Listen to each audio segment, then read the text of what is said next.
So this is the first question.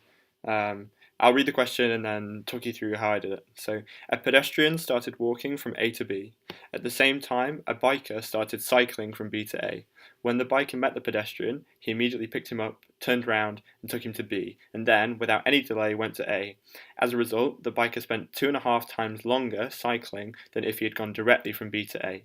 If the pedestrian had not if the pedestrian had not got a lift, how many times longer would he have spent going from A to B? Okay, so the first natural thing to draw is some kind of diagram. So, oh wait a second, let me get my pen tool on. Yellow. Okay, so we're going to have some diagram where this is A, then this is B. And whenever you draw a diagram like this, it's good to have lines represent distance because that's how we typically think of them. And given we're dealing with this length AB, and we're only bothered about how many times longer, i.e. we're interested in factors rather than absolute values, we can choose the units arbitrarily. So we'll define our units,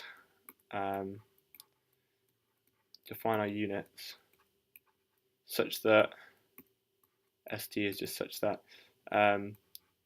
AB, we denote the length AB by this, or you might put an arrow over the top as well, like this, such that the length AB is equal to 1. I.e. that's just instead of having kilometers or centimeters or meters, we're having numbers of ABs, right? That's our unit, okay? And they have some meeting point, because it says at the same time, where are we? When the biker met the pedestrian, right? So we need some meet point, so we'll call this capital X, and we'll call the distance from B to X, B is where the biker starts, we'll call this distance X, okay? Right, and so this, therefore, by our definition is 1 minus X. Okay, and so we'll give them some speeds because we're interested in, they're all moving at constant speed, so we're interested in the equation speed is distance over time. This applies whenever there's no acceleration, i.e. Speed is constant. Speed is distance over time. Okay, so, and we'll call, we'll edit our diagram. We'll say that the pedestrian is moving at speed VA, because they're starting at A, in this direction. And the biker is moving with speed VB. V is velocity. That's why we use V. In this direction. Okay. So hopefully that's reasonably clear. Now, they meet at this point X. Okay. So, and that's at a constant time. So after some time T, let's say, they're both at this point. Okay. So if we rearrange this equation, we can say that time, I'll just denote it like T, is equal to distance over speed. I'll call that V. Think velocity rather than speed. So here speed and velocity are the same because we're in the same direction. Normally speed is like the absolute value of the velocity vector. Okay, I'll explain what that means briefly and then we'll get back to the question. So velocity is a vector quantity. It has a direction. So for instance, you could be going in this direction with speed 5, right? And that could consist of two components, one going in this direction of size 3 and one going in this direction of size 4.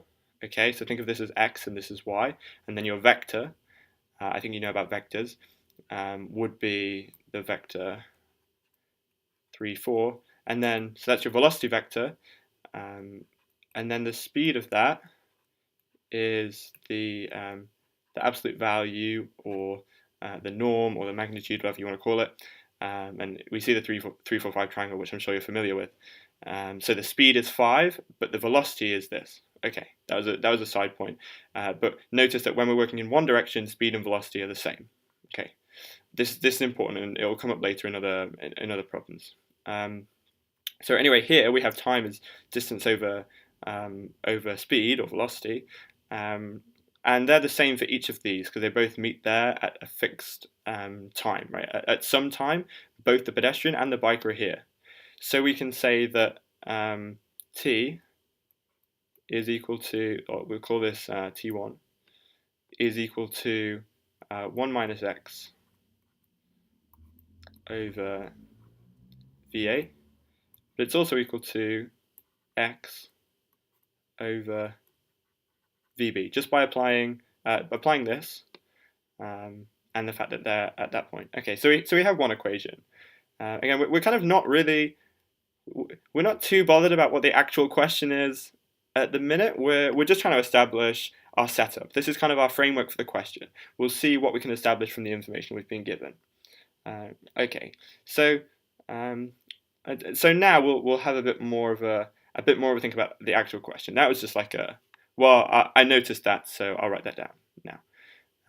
We're interested in the time that the pedestrian takes to get from A to B, right? This last sentence or question: if the pedestrian had not got a lift, how many times longer would he have spent going from A to B, right? So there are two scenarios: one where he gets a lift and one where he doesn't. So without a lift, do that first. So without lift, the time to get from one side to the other is just the time taken to travel a distance of 1 at a speed of VA, right? Which is 1 over VA, right? So 1 over VA. Whoops, I'm holding the button down. Let me erase that. Oh, I've got a black background going on. 1 second. Okay, bear with me.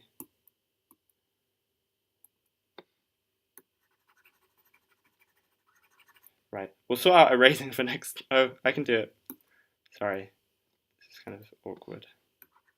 There we go. There's our eraser. Okay. Sorry, I'm still getting used to the software.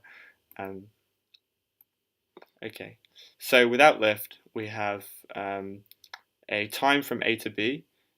So we can call this T2 is equal to 1 over VA.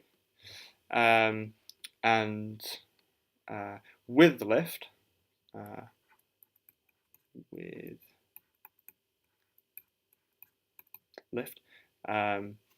we'll call this T3. T3 equals, well, this is going to be the time taken to get to the meet point, which is a speed of VA, a distance of 1 minus x. So this is 1 minus x over VA plus the last bit at a distance of VB because they're traveling with the biker. So this is x over VB. So now, remember this equation here, and we have this. And we're interested in the ratio between these two because the question is how many times longer would he have spent going from A to B? So, I'll say we're interested in, I keep clicking the button on the pen, 1 second. In the ratio T2 over T3, i.e. how many times longer with a lift, without a lift compared to with a lift. But this is equal to, well, 1 over VA divided by 1 minus x over VA plus x over VB, right? But x over VB from here is 1 minus x over VA. Okay, so this is just 1 minus x over VA plus 1 minus x over VA, which is twice 1 minus x over VA. So I'll write that here. So this is equal to twice 1 minus x over VA by star. My star is this. Okay, so now T2 over T3 is 1 over VA divided by, so this is 1 over VA divided by twice 1 minus x over VA. Remember, dividing by a fraction is like multiplying by the reciprocal, so this is 1 over VA multiplied by VA over 2 times 1 minus x, which is just 1 over 2 times 1 minus x. Okay, so now we know what we're looking for. If we find x, then we know how many more times longer it would take to get from A to B. Okay, so now how do we find x? Well, we use the final piece of information that we're given in the question. The biker spent 2.5 times longer cycling than if he had gone directly from B to A. Okay, so this is the biker going from first B to, I'll write this in red. So the biker goes from B to X, picks up the passenger, goes from B, and goes back to A, and it says that takes 2.5 times longer, that's 5 over 2, times the time it would take to get from B to A directly. Okay, so let's write that as an equation now.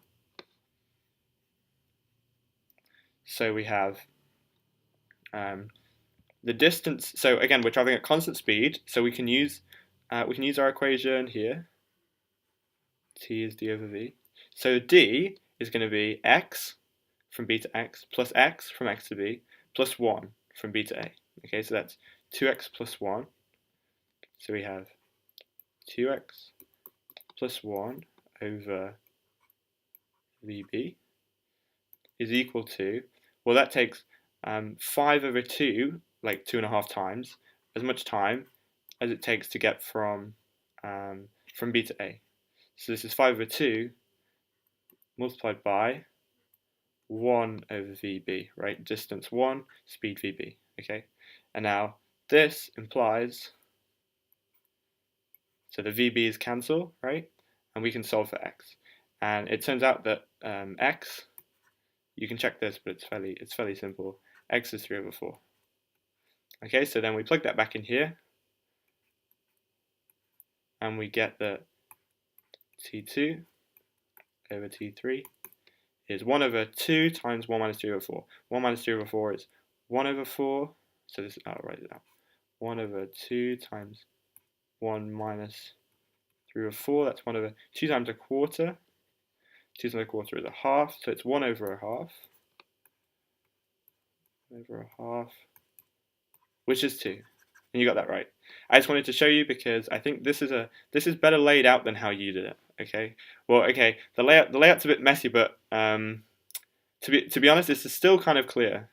It works more or less vertically, which is how I want you to do it, and everything is necessary, right? Maybe I'd add a few more comments, but I don't want to write just because it takes time.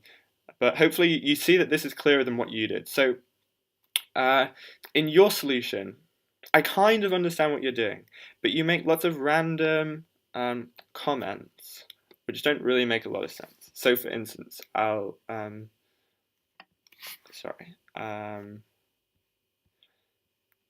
yeah, actually I think you should just look at it, and I'll do another video pointing out some of the comments that you make which I think don't make sense maybe. But anyway, I hope that was useful. And yeah, I'll start on the next question. Okay.